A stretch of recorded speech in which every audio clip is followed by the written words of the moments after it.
I finally got to sleep at about 7 o'clock this morning, so I knew. But when I woke up a couple hours later, um, I fully realized what this country had done. And since then, I have been exquisitely detached in a way I don't want to let go of, honestly. So I guess the good news is I'm not really feeling much of anything right now, which was not at all the case in 2016. That having been said, I know that everybody is suffering in ways that are actually unimaginable. I really did think we were better than this. And I am deeply sorry that so many of us aren't. So I can't really offer you much in the way of comfort. There's a lot that's going to be playing out in the next days, weeks, and months. And we are going to have to grapple with all of it under pretty unimaginable circumstances. So there's no false hope here. There is no silver lining. I do think it's important, especially now, to acknowledge what we are and have been to each other as a community, what we will continue to be.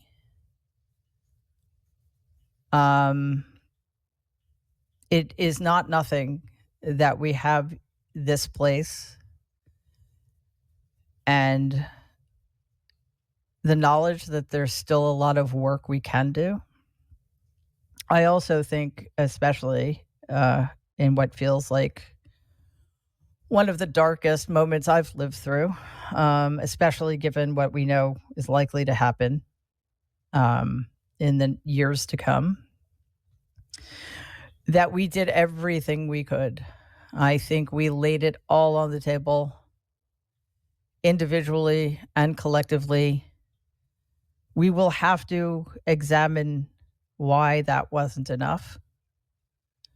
I think some of the reasons are obvious. We will get to those. I do not think that Vice President Kamala Harris could have run a better, more professional, more inspiring campaign. But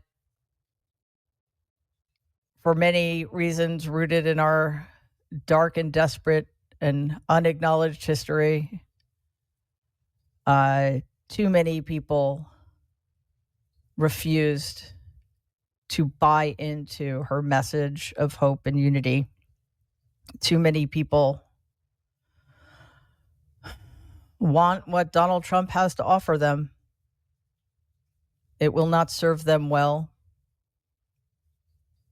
at all. I think it's fair to say it will be much worse for those of us who fought as hard as we could to make sure we never had to wake up to this nightmare.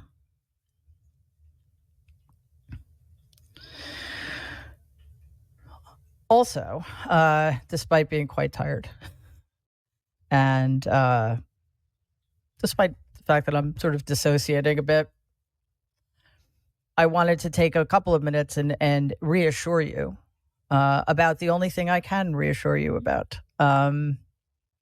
We're not going anywhere. Mary Trump Media will be here in perpetuity. We have a newly defined role, and our goal is to be at the leading edge of the fight against the tyranny that will soon engulf what was once the greatest democracy in the history of the world and is no longer. Um,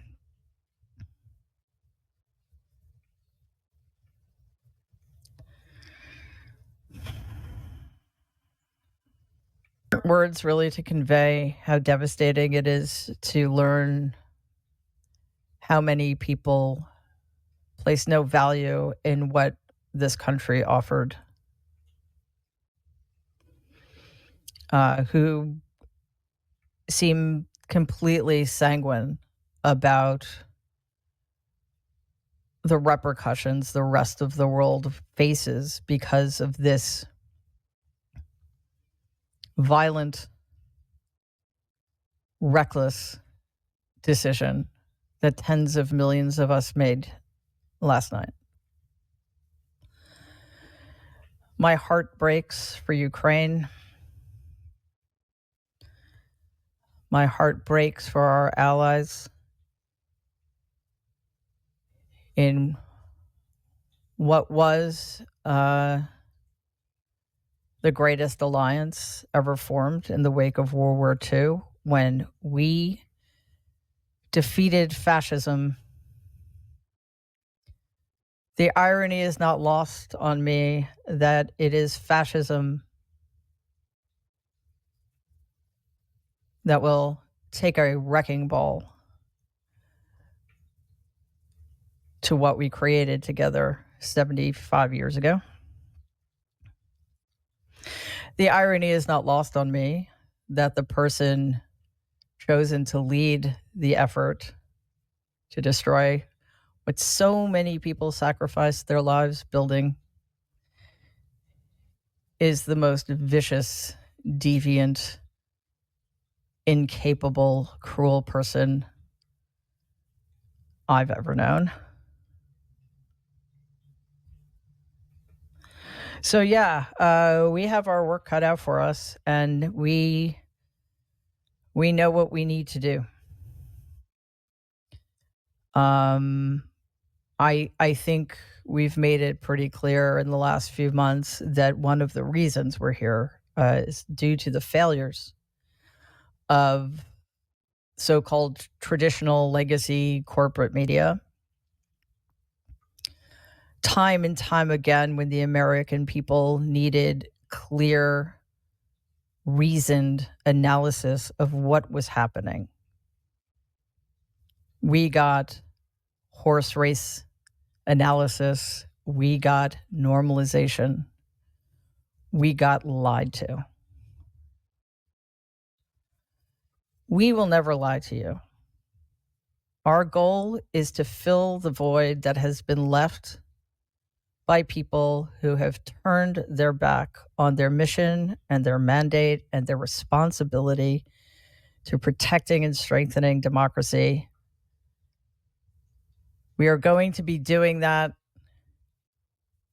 with democracy in ruins at our feet, but we are going to do it.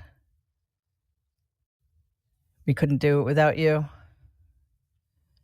So to those of us on this side, again, I pledge our unwavering allegiance to you, to the truth, to guarding against, I just have to be honest, the horrors that we are going to be facing. To those of you who choose to continue with us on this journey, we are eternally grateful.